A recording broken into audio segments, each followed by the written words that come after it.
What is going on, guys? It's Modded Warfare here. Welcome back to another episode of PS4 jailbreak tutorials. This is the series that shows you how to take full advantage of your jailbroken PS4. Obviously, if you haven't checked any of the previous episodes out, check them out. There's a playlist link down in the video description and in the cards in the top right hand corner. So anyway, in this video, we're going to be covering how to install RetroArch onto your jailbroken PS4. Now, RetroArch, if you don't know, it's a multi-system emulator, so it allows you to play games from many previous generation consoles, going all the way back to things like the original NES and Sega Master System, all the way through to, PS1, Nintendo 64, PSP games, and all other consoles in between. So you can run games from many different consoles on this one emulator. So this version of RetroArch is an unofficial port created by a developer called OsirisX. And it might as well be an official port. It's a really well-made port of RetroArch. I think the only reason why it's not officially been declared the official version for the PS4, and there is no PS4 version, is because it still uses some like Sony SDK stuff, so they can't make it an official version, but it might as well be. It's a very good quality port of RetroArch for the PS4. Now, in episode 5, I showed you guys how to install PS1, PS2 and PSP games using the PS Classics emulator that's built into the PlayStation 4. But the PS1 emulation and the PSP emulation was very unstable on the PS Classics emulator. Whereas if you use RetroArch to run PS1 and PSP games, you get much better compatibility. In order to set this up, the first thing we're going to do is obviously run the jailbreak. So head on to your PS4, go on to the user guide or go onto the web browser and access your exploit host. Go on to whichever exploit you're using, 6.72, 5.05, 7.02, or 7.55, or any future jailbreak, and then load up the Gold Hen payload or Mira. Either one will allow you to install RetroArch. So Gold Hen or Mira, run one of those payloads. Once it loads up successfully, you can then access the Homebrew store, because if you have online functionality on your PS4, you can download RetroArch from the Homebrew store. So if we load up the Homebrew store and we go into groups and then we go down to emulators, and if we go into the second page, you can see unofficial RetroArch is right here. You can just select it, hit download, and it will download RetroArch to your jailbroken PS4, as you can see right there. And once it's downloaded, you can hit install, which will install RetroArch onto the PS4. There's also the Cores installer. If you can't find it, it will be in Emulator add-ons. So if you go into Emulator add-ons, you've got the Core installer, which is just an application that installs all of the RetroArch cores for you, so you can conveniently install them all without having to download them individually. So that's a handy thing as well that you can download. It's not required, but it's something that's useful that you could install. So you can also go ahead and download that. And if we back out of the Homebrew store now, you can see that we have got RetroArch installed, ready to use. That's one way of installing it. You can also, of course, install it offline. In order to install ROMs and BIOS files, and obviously if you're going to install the emulator and the Cores installer offline via a USB drive, then you're going to need a computer and you're going to need a USB drive. So what I'm going to do here is I'm going to go ahead and grab a USB storage device right here. Now, obviously, you want to make sure that your USB drive is formatted in either exFAT format or FAT32 format. So right-click and go to Properties and just check the file system is exFAT or FAT32. And obviously, if it's not, then you'll have to reformat the drive by right-clicking, going to Format, and selecting exFAT or FAT32 as the file system. So anyway, once you have your drive in exFAT or FAT32 format, you're going to download the RetroArch Cores installer right here from OsirisX on GBA temp, and also the Cores installer here. You can download them both. And then once you have them downloaded, you can copy them over to a USB drive along with any ROMs that you obviously want. So any games that you want to run on RetroArch. I've got a few NES ROMs, Nintendo 64, GameBoy, GameBoy Color, I've got PS1 games, also got a PSP game and Sega Master System games, just a handful of games here and there for some different systems as an example.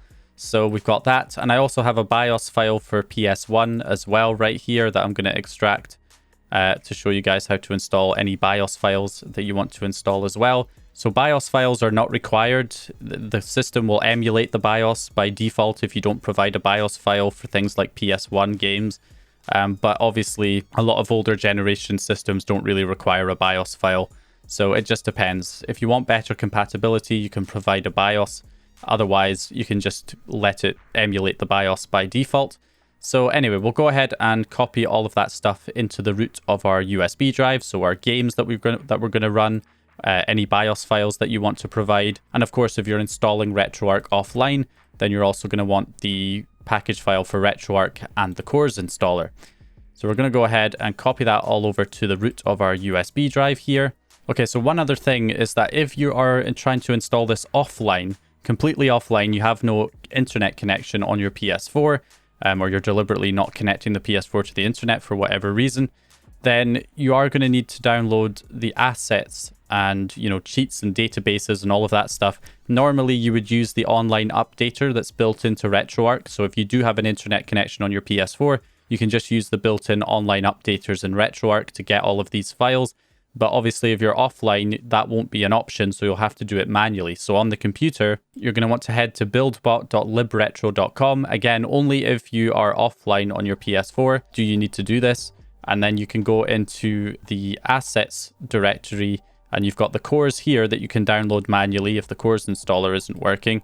And then you've also got front end, and in the front end, you've got all of these zip files. So you're going to want to download all of these zip files, the assets, the config, cheats, databases, info, overlays, shaders, all of that stuff you're going to want to download. I'm just going to do the assets offline just as an example on how to install it offline. But obviously, if you are offline, then you're not just going to want to do the assets. You're going to want to download all of these zip files that are here, every single one. If we open the assets file here, you can see it's got all of this stuff inside. So I'm going to right click and create a new folder called assets.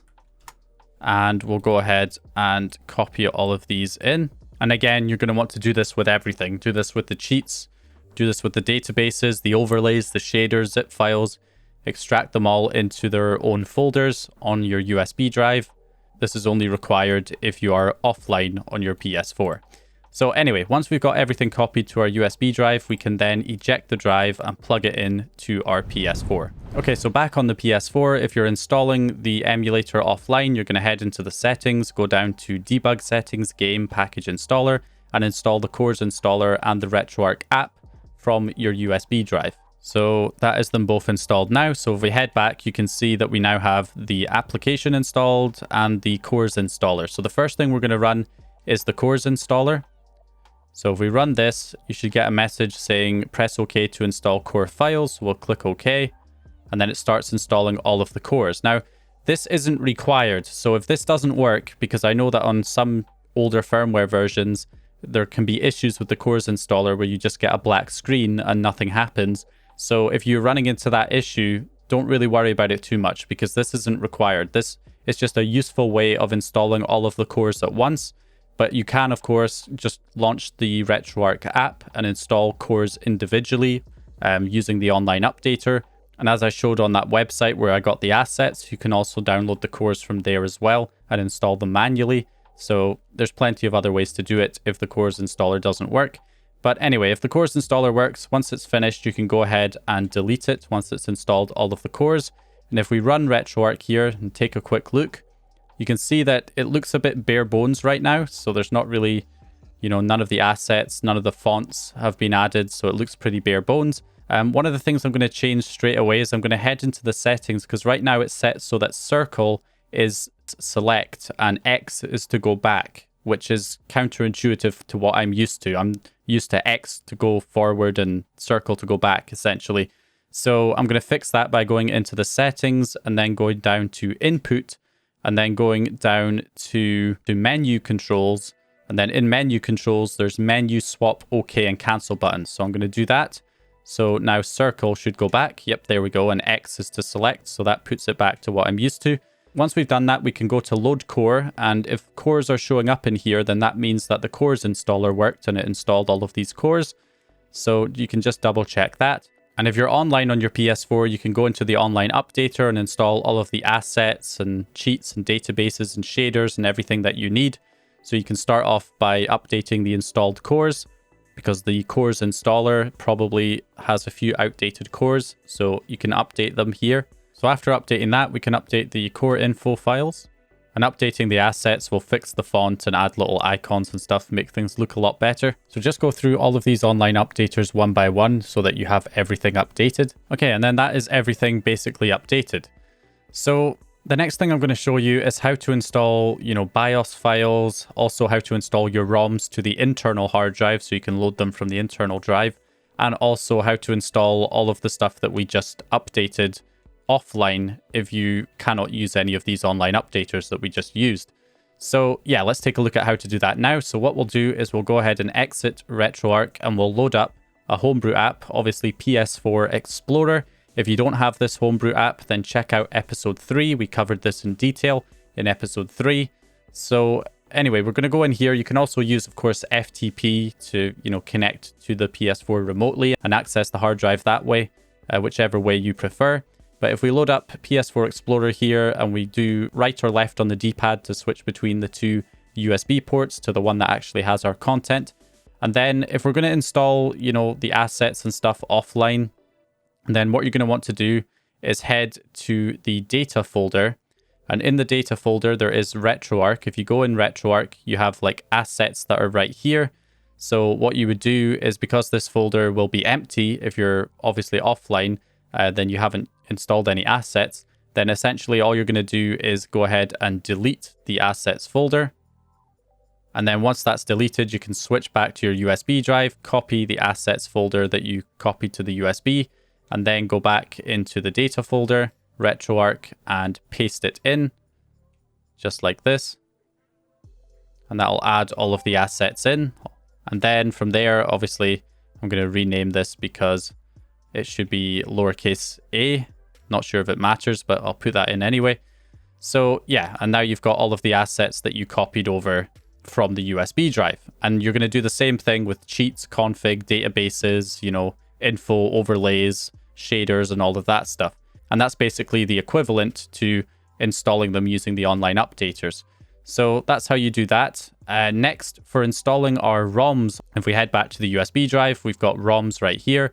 So all you're going to do is, copy your ROMs folder from the USB drive. And again, you're just going to put it into the data folder on the hard drive. So we just go ahead and paste it, and that will copy and paste all of the ROMs into the data folder. So anyway, that's how you copy the ROMs over. So as for the BIOS files, last but not least, if you have any BIOS files, as you can see, I've got one right here. So press triangle on it, go to copy, and then head back to the data folder, and then go into RetroArch, and then go down to system, and then just go ahead and paste it into the system folder.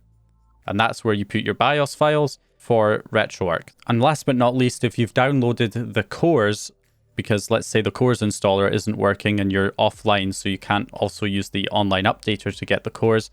So in that case, if you've downloaded the cores from buildbot.libretro, then what you can do, obviously put them on a USB drive, and you can replace them by going into the self folder and then going into RetroArch cores.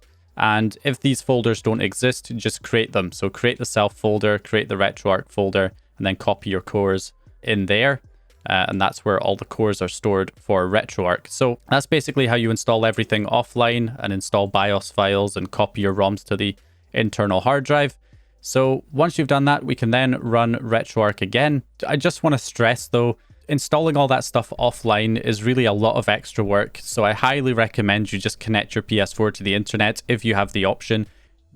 I've never heard of anybody who's actually got banned for being connected to the internet. I keep stressing this, but there's still people out there who are like constantly convinced that they have to keep their console offline, and they're just making life a hell of a lot more difficult for themselves, especially with things like this where you can easily just use the online updater. So please, for the love of God, if you have the option to connect your PS4 to the internet, connect it to the internet. You're not going to get console banned.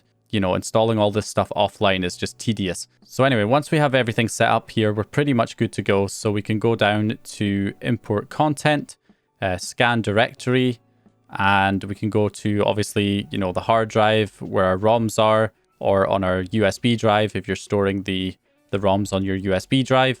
And you can basically go into the ROMs directory and scan it, which will scan all of the content that's inside. All right, so once the scan completes, we can head back. And as you can see, we've got all of our games showing up right here. So if that doesn't work, you can head back into the main menu and go to the online updater. Just make sure you update the databases before you scan. That way it should detect everything. And if you're still not getting any playlists showing up after you scan, you can just load content by going into the main menu, going to load content, and then going down to, you know, where your ROMs directory is, and then just selecting a game to run. So, you know, let's try Yu-Gi-Oh! Forbidden Memories. We'll just load archive.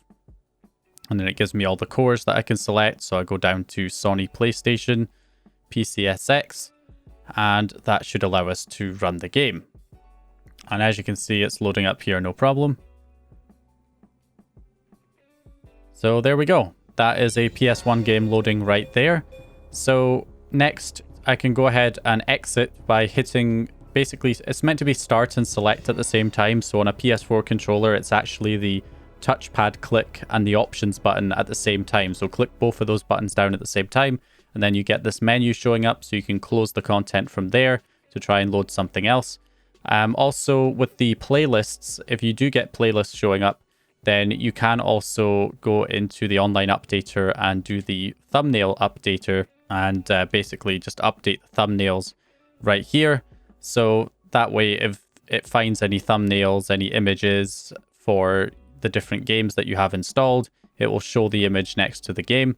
All right, there we go. So if I head back in here and look at some of these games, you can see we actually have the image showing up on the right there, which is pretty nice. Game Boy Color. Obviously, it doesn't work on all of the games, but you're getting quite a few of them showing up there. Let's try load like Sonic the Hedgehog here. See if this runs using Genesis GX. And yep, there we go. Game is running. Awesome, there we go. So that's another game running there, no problem. So again, let's try a different game. We'll go ahead and close content. Go back. And let's try Nintendo 64. So we've got Zelda Ocarina of Time. Let's try and run that using Muppin 64. I think this is probably one of the things that runs the worst, is the Nintendo 64 emulator with the PS4. So you get some frame rate issues on this. But I should be clear that there's other ways of running Nintendo 64 games. In fact, you can run RetroArch on Linux on the PS4, which runs a lot better than this version that runs on the PS4 operating system. So you also have that option as well. But as you can see, the game is running here. No problem. So again, we'll go ahead and close content. So that's PS1, Nintendo 64, a Sega Master System game I just loaded up. Also, by the way, you can go into the settings, and you can, if you don't like this menu, you can go into drivers and scroll down to menu, and you can switch this to like the XMB, which is like the traditional menu for RetroArch. So if we go to restart now, restart RetroArch, then you can see it switches to this menu. So if you prefer this, you can, you can use this menu, for example. Obviously PSP as well. Let's load a PSP game. Go ahead and run this. So obviously the core that we need for that is PlayStation Portable. And we can go ahead and run. And what's interesting obviously about PSP is that PSP games, practically not possible to run a PSP game apart from one or two on the PS Classics emulator that's built into the PS4, which we covered in episode 5, I believe. So yeah, this will be interesting to see if we can get a PSP game running better here using RetroArch. Okay, I was getting worried there for a second. I was on a black screen for a good amount of time there, and the cutscenes are a bit laggy, but I'm pretty sure once we get into the game, it should be playable. So we'll do a new game. My name is AAA. Done. And we'll just do normal. So this comes up. I just have to press X. There we go. So I just press X and then circle when that comes up, that kind of glitchiness. So you can't actually see what it's doing, but you just press X and then circle in this case. And as you can see, it's loading up here, no problem. All right, there we go. So as you can see, game is running. Works quite well. Even though kind of some of the cutscene stuff looked a bit glitchy. But as you can see here, the game is running pretty well. So, this just wouldn't run on the PlayStation Classics emulator inside the PS4, the built-in emulator to the PS4. It just would not run. Barely any games run PSP games using that emulator. But if you use RetroArch, you can get a lot more PSP games running with better compatibility. But this isn't, the end of the line when it comes to, emulators and stuff that you can run, because you can actually run, RetroArch and, other emulators, PCSX, on Linux. So you can run the emulators on Linux on the PS4, which is going to run a lot better than this. But, this is still a handy way of getting, games running from other systems without having to, go through the hassle of setting up Linux on the PS4. But we will be covering Linux on the PS4 in future episodes. So anyway, guys, that's basically it. That's how you fully set up RetroArch on a jailbroken PS4. So hope you guys enjoyed the video or found the information useful. If you did, please leave a like and subscribe, and I'll hopefully see you guys in the next one.